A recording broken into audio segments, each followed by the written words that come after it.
दिल्ली के गांव में विकास कार्यों का होगा तकनीकी ऑडिट। दिल्ली ग्रामोदय अभियान के तहत किए गए विकास कार्यों में अब तकनीकी ऑडिट होगा। दिल्ली सरकार के सिंचाई एवं बाढ़ नियंत्रण विभाग ने इसके लिए 11 अधिकारियों की टीम गठित की है। यह अभियान 2023 में एलजी वीके सक्सेना द्वारा शुरू किया गया था, जिसका उद्देश्य राष्ट्रीय राजधानी के शहरीकृत गांवों को समग्र विकास सुनिश्चित करना था। एयर इंडिया एक्सप्रेस की दोहा जाने वाली फ्लाइट तकनीकी खराबी के कारण लौटी। एयर इंडिया विमानों में लगातार आ रही तकनीकी समस्या थमने का नाम नहीं ले रही है। ताज़ा मामला एयर इंडिया एक्सप्रेस की दोहा जाने वाली फ्लाइट का है, जो उड़ान भरने के 2 घंटे बाद तकनीकी खराबी के चलते वापस कालीकट एयरपोर्ट लौट आई।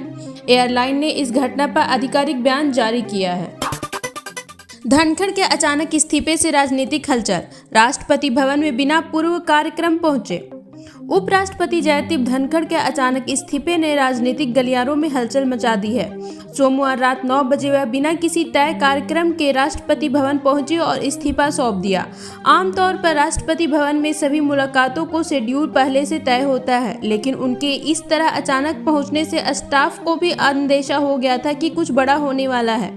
चुनाव आयोग ने अब नए उपराष्ट्रपति के चयन की प्रक्रिया शुरू कर दी है। राहुल गांधी का हमला। ऑपरेशन सिंदूर पर मोदी सरकार की विदेशी नीति पूरी तरह फेल। लोकसभा में नेता प्रतिपक्ष राहुल गांधी ने केंद्र सरकार की विदेश नीति पर तीखा हमला बोला है। उन्होंने कहा कि ऑपरेशन सिंदूर के दौरान किसी भी देश ने भारत का समर्थन नहीं किया, जिससे स्पष्ट होता है कि मोदी सरकार ने विदेश नीति को पूरी तरह तबाह कर दिया है। राहुल ने अमेरिका के राष्ट्रपति डोनाल्ड ट्रंप द्वारा भारत पाक युद्ध रोकने की लगातार कोशिशों का भी हवाला दिया। जनसुराज पार्टी आज करेगी विधानसभा का घेराव। 3 मुद्दों पर सरकार को घेरा। जनसुराज पार्टी ने बुधवार को बिहार विधानसभा का घेराव करने का ऐलान किया है।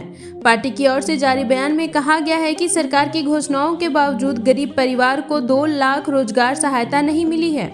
इसके अलावा मतदाता पुनर्निरीक्षण और कानून व्यवस्था जैसे अहम मुद्दों पर भी पार्टी सरकार को घेरने की तैयारी में है। मानसून सत्र के तीसरे दिन विपक्ष के प्रदर्शन से संसद में तनाव बढ़ने की संभावना है। धनखड़ के इस्तीफे पर खरगे का हमला। कहा दाल में कुछ काला है। उपराष्ट्रपति जयदीप धनखड़ के अचानक इस्तीफे को लेकर विपक्ष ने केंद्र सरकार पर सवालों का बौछार कर दी है। कांग्रेस अध्यक्ष मल्लिकार्जुन खड़गे ने कहा कि इस इस्तीफे के पीछे दाल में कुछ काला नजर आता है और संभव है कि कोई बड़ा राजनीतिक खेल चल रहा हो। विपक्ष ने सरकार की चुप्पी पर भी नाराजगी जताई है। इस बीच नए उपराष्ट्रपति की चयन की प्रक्रिया शुरू हो गई है। मस्जिद में बैठक पर सवाल। भाजपा बीजेपी में जुबानी जंग तेज। सांसद अखिलेश यादव द्वारा संसद भवन के पास एक मस्जिद में पार्टी नेताओं संग बैठक करने को लेकर सियासी घमासान मच गया है। बीजेपी ने इसे असंवैधानिक बताते हुए धार्मिक स्थल के राजनीतिक उपयोग का आरोप लगाया है। वहीं अखिलेश यादव ने पलटवार करते हुए कहा कि बीजेपी समाज को बांटने की कोशिश कर रही है। उत्तराखंड वक्फ बोर्ड के अध्यक्ष ने भी इस प्रतिक्रिया दी है। मामला अब राजनीतिक गर्माहट का नया केंद्र बन चुका है।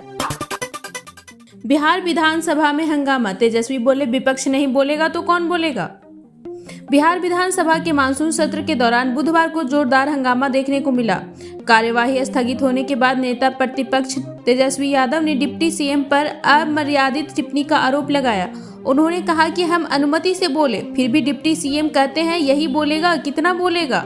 तेजस्वी ने मतदाता पुनर्निरीक्षण पर सवाल उठाए और मुख्यमंत्री नीतीश कुमार पर भी तंज कसा। खुशी और संतोष के लिए अब दुनिया भारत की ओर देख रही है। मोहन भागवत।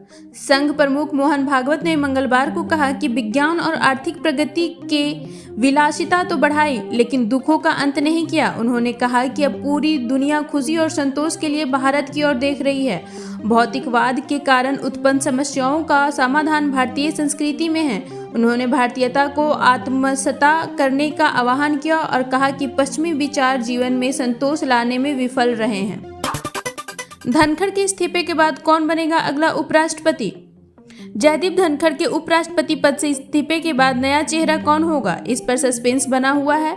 हालांकि उनका इस्तीफा स्वीकार हो चुका है और संविधान के मुताबिक जल्द ही चुनाव कराए जाएंगे, लेकिन तारीख का ऐलान अभी नहीं हुआ है। इस बीच कुछ प्रमुख नामों का चर्चा जोर पर है जो अगले उपराष्ट्रपति की रेस में माने जा रहे हैं।